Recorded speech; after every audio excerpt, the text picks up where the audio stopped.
Andrew Peek. I mean, Americans not safe in America. Right. I'm not sure I would go that far. I think there's some unique characteristics to the terror problem in Belgium and Europe that we don't have here, such as automatic weapons, right, from the Eastern Bloc and elsewhere.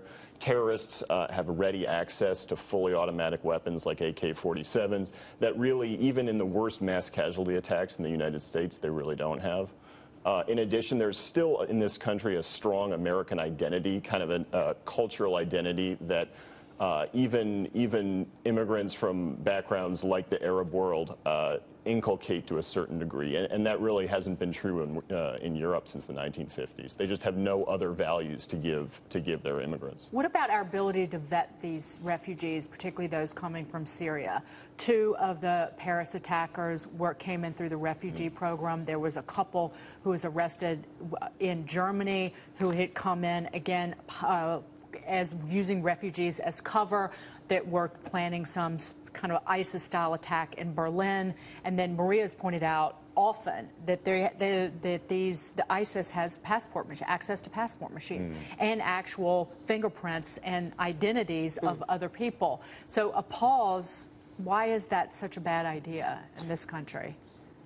You're trying to get me in trouble now. No, but it's true. I mean, you know, you just react to what Donald Trump has said as if it's just, you know, putting walls around this country. That's one thing. But the truth is, we know what he said. He's trying to make the case that, look, why not just pause this for a time being so that we could figure out why it is that people are getting into this country and creating such havoc. Yeah, no, and I believe that the secret to Donald Trump's popularity is that he, with sort of brutishly, hits these core unspoken truths that shall not be named. Yeah, Which is that there is some sort of link between radical Islam and Islam. And we don't know why terrorism's happening, and until we figure that out, probably it would be a good idea, in his view, and I think not unreasonably to a lot of the country, to have less of the kind of organic base of population that these attacks spring from. Yeah. And real quick on NATO, you are a former NATO senior advisor. What's your take in terms of NATO and how we need to be working together?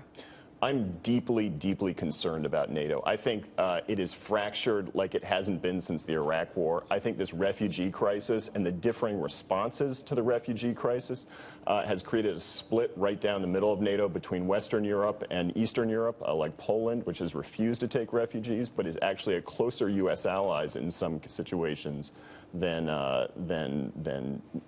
some of the Western European countries. I think cooperation on this problem in the future is going to be extremely, extremely limited. Andrew, thanks so much for your insights. Thanks so much. Good to see you. Thanks so much for joining us this morning. Andrew Peek there.